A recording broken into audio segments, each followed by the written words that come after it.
How can I give you up, Ephraim? My heart recoils within me. Welcome back to Why Hope, the video series that explores reasons for hope in our day. Well, we're starting a new season today. This is season 9, which I've called God-verbs. And we're going to be looking at some of the actions, some of the verbs attributed to God in the Bible. Now, this will overlap to some extent with things we've already seen in the life of Jesus, but there are many, many depths that we haven't yet begun to plumb. So, season 9, episode 1, God-verbs. Today, the God who feels. Now, whenever we speak about God, we are operating in the realm of metaphor. Our writers are trying to describe the indescribable. But one of the things that the biblical writers do again and again is they describe God in what we might call anthropomorphic terms. In other words, they describe him with human emotions, human actions, sometimes with human body. And this, of course, is all a metaphor for something that we just can't describe otherwise. But as part of that attempt to describe God, we see God experiencing a number of emotions. And I think that looking at these for just a few minutes now will help us to discover yet another reason to have hope. So I'm going to show you 3 passages from the Old Testament prophets where we see the emotions of God being described. Let me begin by reading to you from Hosea chapter 11. A little bit of context here. The prophet Hosea is speaking to God's unfaithful people in the Old Testament. And he is warning them, as so many of the prophets are doing, he is warning them that if they continue to be unfaithful, then the consequences which they were warned about, principally the consequence that they would be evicted from their land by a foreign army, that is on the horizon. And they need to pull up their socks, as it were, or that will happen. And that's kind of the context in which our prophet is writing. Now, in Hosea chapter 11, we have an extended metaphor of God as parent. Let me read you some bits of it. And I think in places it sounds really, really familiar to those of us who are parents or who have been parents of toddlers. We might recognise some of these ideas and suggest, among other things, that children and toddlers haven't changed much in the past 3,000 years or so. So let me read to you from Hosea 11. And I suppose one question you might like to think about as I read is God here being described as a father or as a mother? When Israel was a child, I loved him.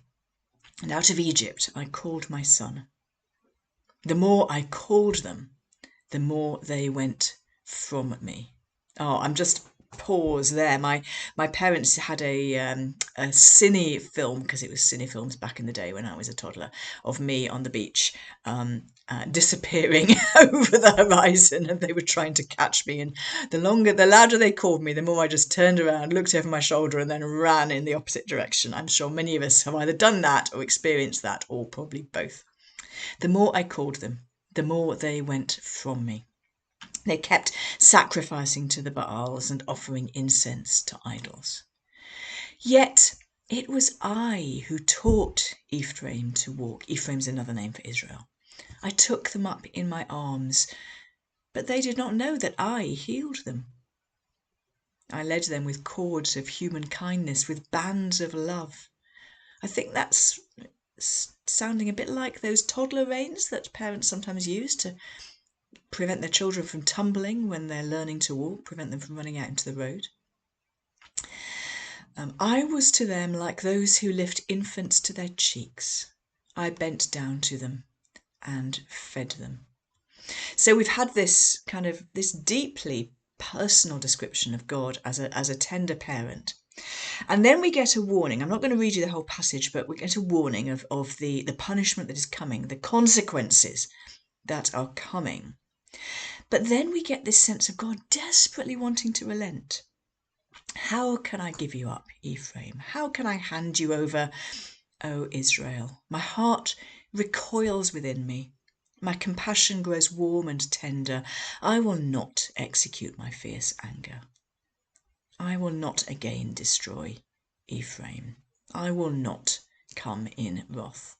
And so we get this sense of God's, the sort of conflict in God's own heart of there are consequences, there are things have to be faced, consequences of wrongful actions have to be faced, and yet God is constantly holding back the worst of those consequences. He's constantly conflicted because he doesn't want his people to experience them. Here's a God verb. Here is God feeling the pain of his people's disobedience. Let me pick that theme up in Jeremiah 11.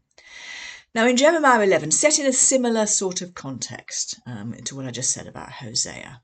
In Jeremiah 11, God sends for the mourning women, the keeners is the technical term. He says this, "Thus says the Lord of hosts, consider and call for the mourning women to come.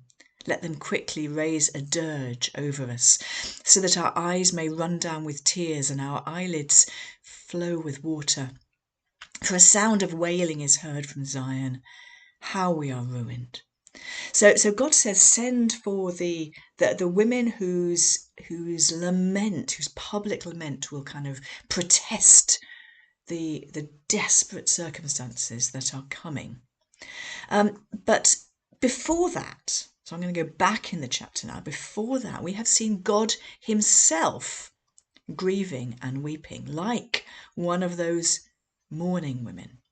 So in Jeremiah 11, verse 1, he says this, "Oh, that my head were a spring of water, and my eyes a fountain of tears, so that I might weep day and night for the slain of the daughter of my people. Oh, that I had in the desert a traveller's lodging place, that I might leave my people and go away from them. For they are all adulterers, a band of traitors. They bend their tongues like bows. They have grown strong in the land for falsehood and not for truth. And they do not know me, says the Lord." So begin with, it sounds like it's the prophet grieving, but by the end of that little passage, it's clear that these are God's words. God is the first mourner. He's the first one to grieve, to lament, to weep over the disaster that is coming. And out of that, out of his own compassion, he then calls for those who will publicly grieve for the disaster that is coming. Here is a God verb. God is feeling, he is experiencing pain. He's experiencing the pain of his people's suffering. And more happily, then, if we turn to Zephaniah 3, it's not a well-known prophecy, but you probably will know the verse I'm going to turn to. But here we have Zephaniah is given a vision of a future when God will restore the fortunes of his people. Now, we could spend quite a long time talking about exactly what event Zephaniah is envisaging. I'm not going to go into that in a lot of detail today. I suppose the short version would be that I think ultimately he is envisaging the gathering in of God's people that happens through the Messiah Jesus. And then the ultimate gathering in, the ultimate restoration of all that has been lost in the new heavens, the new earth. I think that's where what he's glimpsing, even if he doesn't perhaps know exactly what he's describing. But what I want us to notice today is God's emotions here. So I'm going to read you this song, which Zephaniah 3 contains, but listen for God's emotions in there. "Sing aloud, O daughter Zion, shout, O Israel, rejoice and exult with all your heart, O daughter Jerusalem.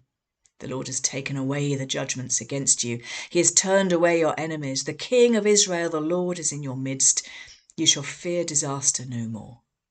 The Lord your God is in your midst, a warrior who gives victory. He will rejoice over you with gladness. He will renew you in his love. He will exult over you with loud singing as on the day of a festival." And then it goes on to say about how he's going to bring his people home and gather them into his arms. But here we see God exulting loudly, joyfully, like a warrior who has won a victory, like the victory song. This is what God is experiencing here as he is bringing his people in. Ours is a God who feels. He feels, he weeps with those who weep, and he rejoices when he is able to bring about those perfect moments of restoration. God is a God who feels. This is our first God verb, and for this reason we can have hope.